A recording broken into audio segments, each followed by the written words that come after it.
नमस्कार दोस्तों, उषा की आवाज़ चैनल में आप सभी का स्वागत है। हमारी आज की कहानी है जायदाद। राधिका के माता पिता अपने बेटे अनुज के साथ रहते थे। राधिका की शादी उसी शहर में हुई थी। कभी कभी जब राधिका को वक्त मिलता तो वह अपने माता पिता से मिलने आ जाती थी। उसको माँ बाप से बहुत प्यार था। वो उनका बहुत ख्याल भी रखती थी। उसकी माँ लीला जी की तबीयत ज़्यादातर खराब ही रहती थी। राधिका को माँ की बहुत चिंता रहती थी। राधिका के पिता ने अभी अपनी वसीयत भी नहीं बनाई थी और मकान भी अभी उन्हीं के नाम पर था। राधिका के पिता देख रहे थे कि उनके बेटे और बहू का बर्ताव उनके और उनकी पत्नी के प्रति कुछ अच्छा नहीं था। अनुज की पत्नी अपने सास ससुर का कोई काम नहीं करती थी, बस अपना खाना बनाना और आराम करना, यही उसका काम था। अनुज भी अपनी पत्नी को कभी कुछ नहीं कहता था। लीला जी ने कभी भी अनुज और उसकी पत्नी के व्यवहार के बारे में राधिका को नहीं बताया। जब भी राधिका फोन करती या घर आती तो माँ पापा हमेशा खुश होकर मिलते। वो नहीं चाहते थे बेटी को उनकी वजह से तकलीफ हो।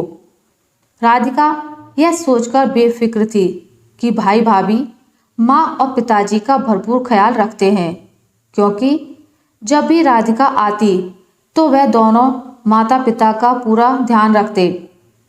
एक दिन राधिका के पिता ने राधिका को बुलाया और कहा कि मैं अपनी वसीयत करना चाहता हूँ। मेरे पास जो कुछ भी है उसे मैं तुम दोनों के बीच आधा आधा बांटना चाहता हूँ। राधिका ने कहा, भगवान की कृपा और आपके आशीर्वाद से मेरे पास सब कुछ है। मेरे नाम कुछ भी वसीयत करने की कोई ज़रूरत नहीं है। आप सब कुछ भाई को दे दो।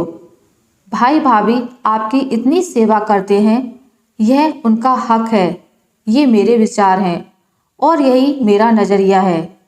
पापा, मुझे कुछ नहीं चाहिए, बस आप लोग हमेशा खुश रहें। राधिका के पापा ने कुछ नहीं कहा। अनुज और उसकी पत्नी राधिका की बात सुनकर बहुत खुश हुए।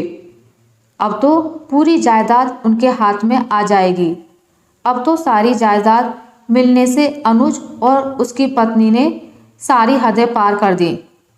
उन्होंने अपने माता पिता को और ज़्यादा परेशान करना शुरू कर दिया।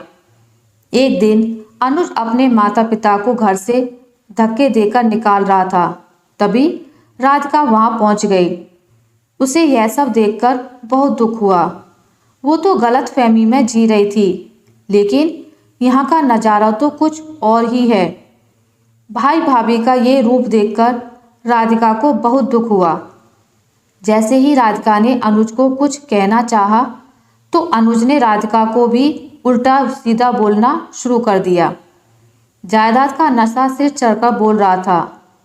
राधिका समझ नहीं पा रही थी आखिर अनुज अचानक कैसे बदल गया। तब उसके माता पिता ने सारी बात बताई। राधिका माँ बाप पर बहुत गुस्सा हुई कि उन्होंने कभी ये सब उसको क्यों नहीं बताया। इतना सब सहते रहे किस लिए। फिर राधिका के पिता ने फ़ोन करके वकील साहब को बुलाया।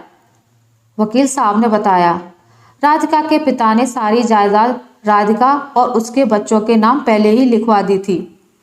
उन्हें अनुज के ऐसे व्यवहार का पहले से ही अंदाजा था।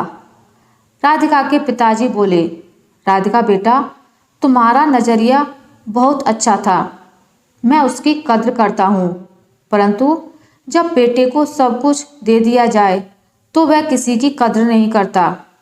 उसे लगाम में रखने के लिए यही ठीक है कि अपना सब कुछ उसी को दो जो माता पिता का ध्यान रख सके, उनकी इज्जत कर सके। यह मेरा नज़रिया है। पापा, आप बिल्कुल सही कह रहे हैं। जब मुझे लगा कि भाई भाभी आपकी सेवा कर रहे हैं तो मेरा नज़रिया था कि मुझे जायदाद में हिस्सा नहीं लेना चाहिए, क्योंकि इस पर भाई का हक है। परंतु आज जब मैंने अपनी आंखों से जो देखा उसके बाद मेरा नज़रिया बदल गया है। मैं आपकी जायदाद ऐसे व्यक्ति के हाथ में नहीं दे सकती जिसे इसका मोल ही नहीं पता हो, जिसको माँ बाप की कद्र नहीं है।